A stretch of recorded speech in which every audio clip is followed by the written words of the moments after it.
Think about a word that has destroyed more dreams than failure ever could. It isn't no, and it isn't impossible. It's a simple 7-letter word we all use every single day. That word is tomorrow. Most of us treat tomorrow like a secondary bank account where we can store all our hard work, our difficult conversations, and our biggest dreams. We think that bank is safe, but what if I told you that tomorrow is a thief?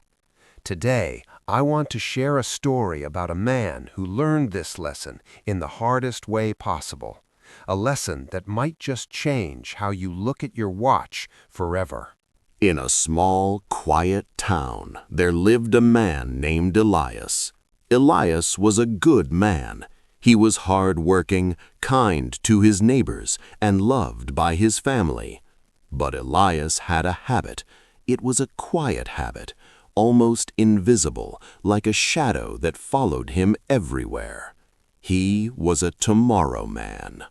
If you asked Elias when he was going to start that woodworking business he always talked about, he'd smile and say, "Tomorrow." If his daughter asked him to take her to the lake to teach her how to fish, he'd pat her head and say, "Not today, honey. Tomorrow." Elias wasn't lazy. In fact, he stayed busy all day long. He worked at a local warehouse, moving boxes, filling out forms, and coming home exhausted. He told himself he was working hard now so that he could live later. He had a notebook in his nightstand. On the first page, he had written, "My Dream Life."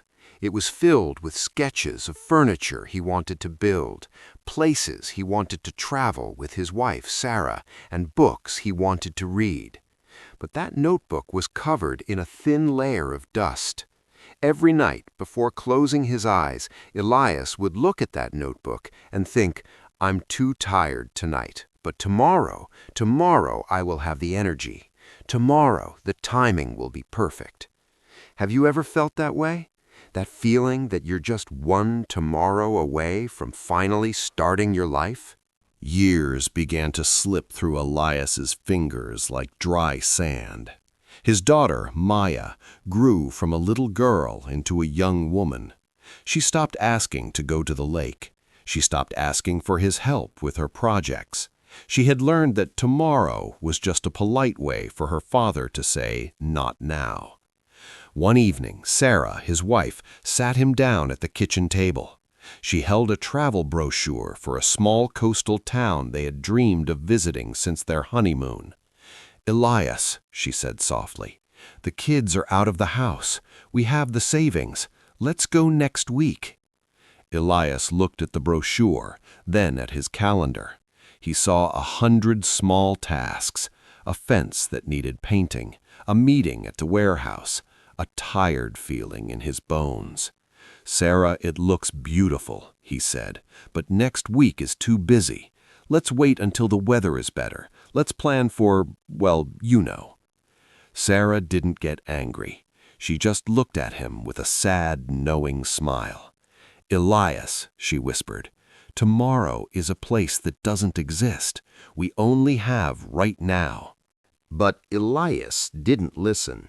He truly believed that there would always be more time. He believed that tomorrow was a guaranteed gift, an endless supply of chances. He went back to work. He went back to his routine.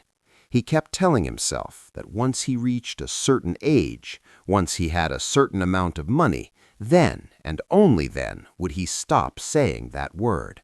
But life has a way of interrupting our plans. One Tuesday afternoon, Elias was at the warehouse when his phone buzzed. It was a neighbor. His voice was shaking. "Elias, it's Sarah. There was an accident. You need to get to the hospital now." The drive to the hospital was the longest 30 minutes of Elias's life. His mind was screaming. He thought about the brochure on the kitchen table. He thought about the lake trip he never took. He thought about all the "I love yous" he had saved for a later date. When he arrived, The hallway was cold and quiet. He saw Maya sitting in a plastic chair, her face buried in her hands. He didn't get to say goodbye. Sarah was gone. In the weeks that followed, the silence in the house was deafening. Elias sat in his living room surrounded by things. He had the money now. He had the perfect timing he had always waited for, but the person he wanted to share it with was no longer there. He went to his nightstand and picked up that dusty notebook. He opened it to the page that said, "My Dream Life." He realized that he had spent 40 years preparing to live, but he had never actually lived. He had traded the today he actually had for a tomorrow that was never promised to him.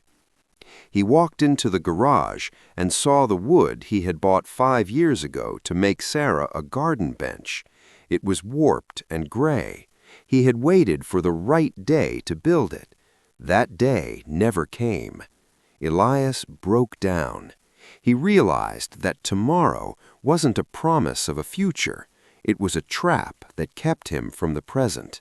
It was the most dangerous word in his life because it gave him the excuse to ignore the people and dreams that mattered most. Elias is older now. If you meet him today, you'll notice something different about him. He doesn't say tomorrow anymore. If he wants to see his daughter, he calls her now. If he wants to build something, he picks up the tools now. He lives in a small cottage by the sea, the same place Sarah wanted to go. He went alone, but he carries her memory with him by making sure he never wastes another sunset. My friends, why do we do this to ourselves? We treat time like it's infinite. We act as if we have a contract with life that guarantees us 80 years, but we don't. All we have, all any of us truly owns, is the breath we are taking right now. Tomorrow is where your dreams go to die. It is the graveyard of "I'll start that business," "I'll get healthy," and "I'll forgive that person." The most dangerous lie we tell ourselves is, "I have time." Stop waiting for the perfect moment. The perfect moment is a myth. There will always be bills to pay. You will always be a little tired. The weather will never be exactly right. So, I want to ask you something. Look at your own life. What is the one thing you've been pushing off until tomorrow? Is it a conversation? Is it a hobby? Is it a dream? Don't let the sun go down today without taking one small step toward it. Pick up the phone. Write the first page. Forgive the old debt. Because the truth is, one day you will be right. One day there will be no more tomorrows. Make sure that when that day comes, you aren't left holding a notebook full of dust. Don't just exist, live. And start living today, because today is a gift. That's why we call it the present.